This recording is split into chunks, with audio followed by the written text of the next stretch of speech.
Good day, all you YouTube watchers. I released a video called What's Going On with this GameStop thing that people are talking about. Well, turns out that things are moving rather quickly. And so I created a follow-up. And don't worry, I'm not going to be putting videos out about every single step of the way that happens with this. It's just that the developments of this one are just too juicy to ignore. Welcome to the Candids series, where it's just as it sounds. Candid, unscripted, right in the moment, because it's something that just needs to be talked about right now. So let's get into this. So short sellers, and I'm not going to get into what that is, but short sellers have lost about $14.3 billion from GameStop alone. They started shutting this group down and closing trade on the stocks, but even that didn't work. What's the next step? Well, according to The Verge, they've now gone on to proclaim that they have shut down the entire server that these people were on to do these purchases, citing hate speech, although not being able to cite a single example of one. All year, always changing the rules. This is what happens when you allow identity politics to take over the culture. What's beautiful about this whole thing is that these people are still fighting strong. And I mean the people buying these stocks. And they're not allowing this manufactured narrative to shut them down. It's like this digital revolution that is just terrifying the establishment. Even the CNN propaganda machine can't hide it anymore. They're scrambling so hard that they are saying that this is the result of Trumpism. In fact, here, let's take a look at this snippet of this CNN report. How Trumpism explains the GameStop surge. GameStop stock surge. Tongue twister. At the core of Donald Trump's angry populist appeal was, and is, this sentiment. Pay attention. The elites think they know better than you. They think they can tell you how to live and what to believe. But guess what? We, the people, are smarter than the elites.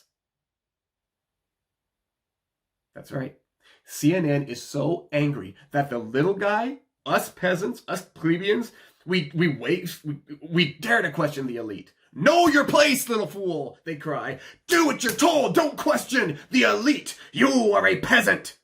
That's right. The elites are literally coming out and telling those of us who are not they to not question them, to stand down and to accept what they tell us, because they are the ones who can tell us how to live and what to believe and what we do not have the mental capacity, the cognitive ability, nor the social political standing to question them.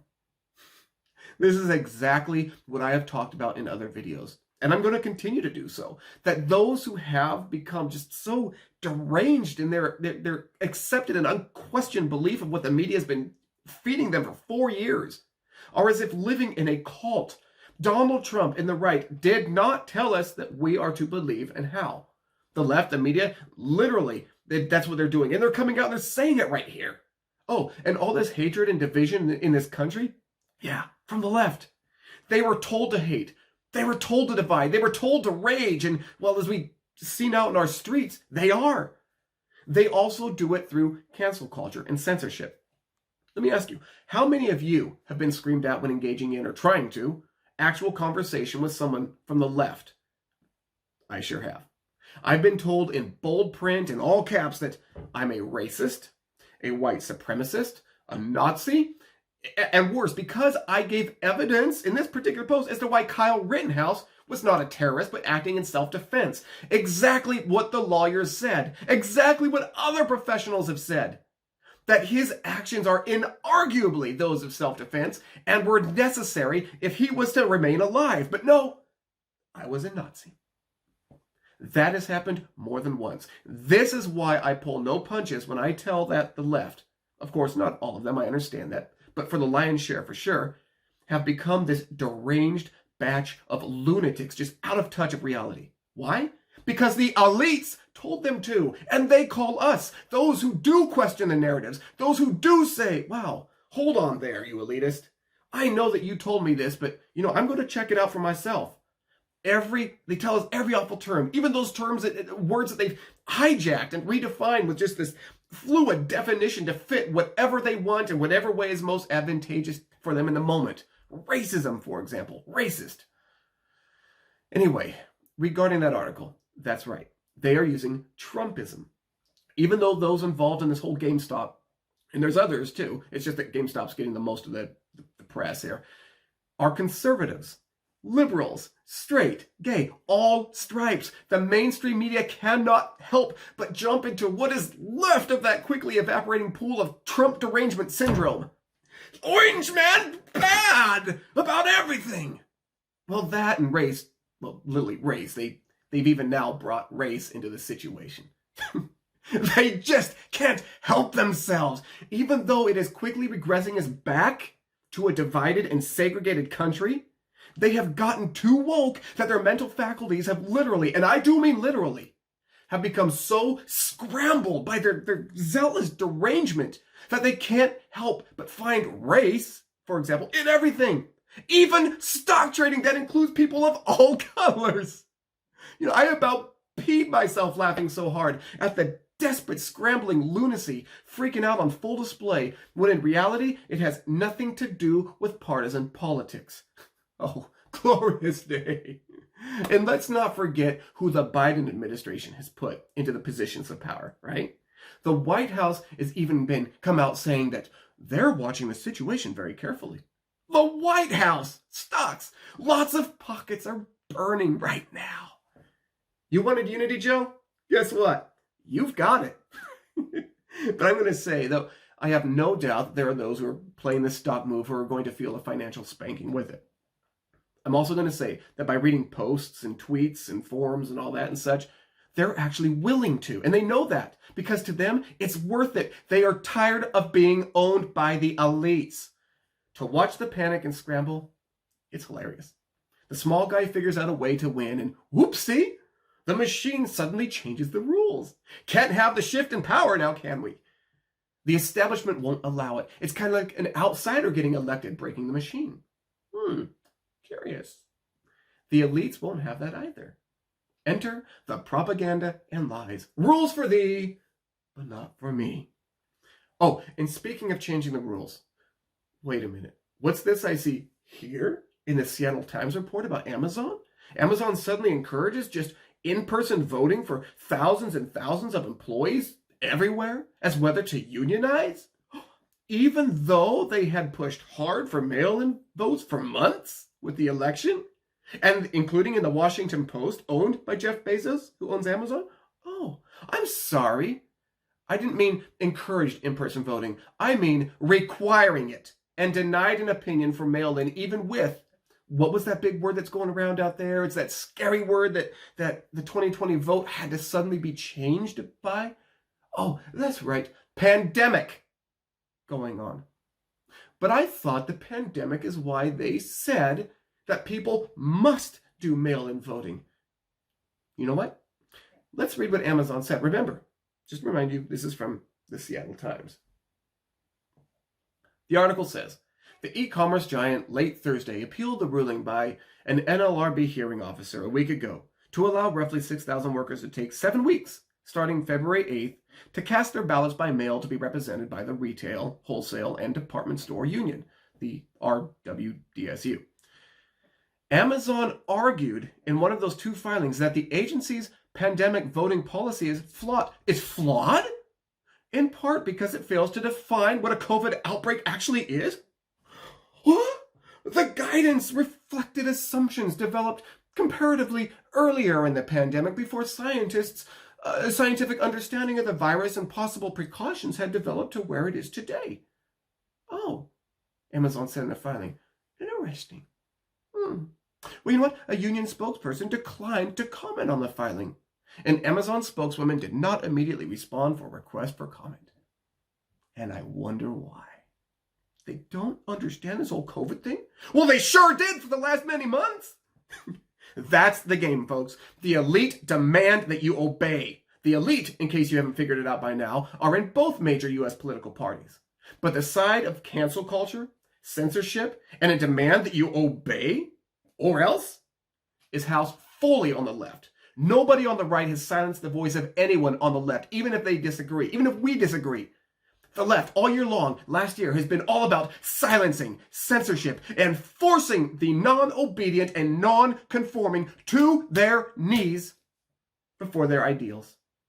Listen carefully. the more and more the people trust the media, the mainstream media, the more the left infiltrates our educational system and develops the minds of our youth to not question, not even know how to question what they're being told, the more people are groomed and rewarded for their obedience, the closer this country gets to irreversible abject failure. But you know what? Those on the left still believe they're mental handlers. They still do, even as I have shown this report from CNN and the mask just comes right off and the curtain has fallen. They still ignore what is right in front of their own eyes and heard by their own ears. Then they call conservatives cultists. Literally, those who think for themselves, as is evidenced just in the fact that they refuse to just blindly join the masses. It's astounding. That's the evidence right there. With this remark on my own private Facebook page, let me show you, where I posted a brief summary about the GameStop situation, a situation that includes every political, ideological, racial, and every other stripe. Remember that. Yet even still, this is the remark someone just could not help themselves but to share. It's brief, but it is a clear reflection of the sheer emotional reaction and low information, ignorant responses from people on the left who, yes, obey the elite. You know what? Let's watch this quick video, and then I'll come back with just a few closing remarks. I don't know if any of you guys remember hearing about a cult called NXIVM in the last couple of years. It was branded as sort of a multi-level marketing and self-help group ran by a guy named Keith Raniere, but it turned into a full-blown sex cult. I know, bear with me, okay? There's a reason I'm telling you this. It started in 1998, and then it finally ended in 2018 with Raniere's arrest. And there was so much hype around this group, and it was so popular that this guy, Keith Raniere, was actually able to successfully recruit several Hollywood stars to join it and lead it with him. And the thing about cults is that when you join one, you don't usually know that it's a cult that you're joining. Like the members of NXIVM, they thought they were just buying into this organization that created self-help seminars and techniques for self-improvement. They were completely unaware that they were being brainwashed. And for some of the unlucky women in NXIVM, they actually ended up becoming victims of human trafficking, and they had their skin branded with a hot iron with this guy, Keith Raniere's initials. And one of the most interesting things about NXIVM was that this Keith Raniere guy wasn't brainwashing idiots, okay? You guys, the people who got sucked in to this scam included celebrities, socialites, politicians, and I'm talking very educated people who truly thought they were going to change the world and make a difference. Sounds kind of familiar, right? Yeah, I thought so too. And so after learning about these stories, I couldn't shake the realization that the left operates the exact same way. So I want you to look at these parallels with me because I'm about to blow your mind. The reason so many of us have lost our friends and our family to the religious doctrine of the left is because they truly have no idea that they've been brainwashed into joining a cult. And yeah, I consider leftism to be a religious cult, one that, unlike other religious cults, they're not worshiping a god, right? They're worshiping the government and themselves, and it is a dangerous trap. The left lies to new members and says they're so much more compassionate and tolerant and loving than conservatives. I know we hear this all the time. Basically, it's all sunshine and rainbows, right? Until you join, if you join their club. But don't get it twisted. The catch of this love and peace party is that they make their own rules, they define their own words, and they demonize anybody who doesn't abide by their playbook. Do you realize that just as exampled in the CNN report that I showed you, the powers of the left don't even need to hide it anymore? Because the unquestioned allegiance of those that they're after has already taken a very firm and solid root. Literally, the low information is the lifeblood of the power of the left. What do you think the next move is for them? Just think about that. The powerful elite, I mean. Especially since they have the Senate, the House, the presidency, and they've come right out now with a commission that they're looking at reforming the Supreme Court, a literal stacking of every governing entity in their favor, while also trying to push the voting age to 16. It's an absolute stranglehold on power, and the slithering constrictor of the left will squeeze until just all life is out of anyone who opposes them. What do you think the Truth and Reconciliation Committee that they're literally forming right now is all about? It parallels George Orwell's Ministry of Truth. So I ask you, seriously, what do you think their next big move will be? You know, I've made mention in other videos, and I have a video slated to create showing how the left claim that Trump and Trumpism and those voted for Trump are fascists. Yet when understanding what fascism actually is, and looking at what Trump actually did, and examining what Biden's administration is actually doing, it's not the side of the right pushing that which harbors the parallels to fascism. It's the side that's demanding that you give up your rights, rely not on yourself, trust the government, allow the government to be your savior and provider, and everything will be just fine. So this video makes sense to you. If you connect with it, then I'm going to ask that you please like, share, and subscribe. I put a lot of work into breaking this stuff down and trying to put it out for you in my own voice and way. That interaction, the like, sharing, subscribing, it really helps to grow the channel. It helps to get our voice out there to more people. Hopefully, take the blinders off of a few on the left, save them, rescue them, bring them to our side, disempower this machine that is trying to cripple us all under its foot, and help us in our cause. Grow our numbers so we can fight. And remember, there is a side that has given up integrity and principle. Don't do that. We need to hold a higher standard. We need to set that example. Hold to it. And finally, always be wise, use discernment, and don't ever, regardless of how much they pressure you and they attack you, don't let anyone ever control you by fear. Love y'all.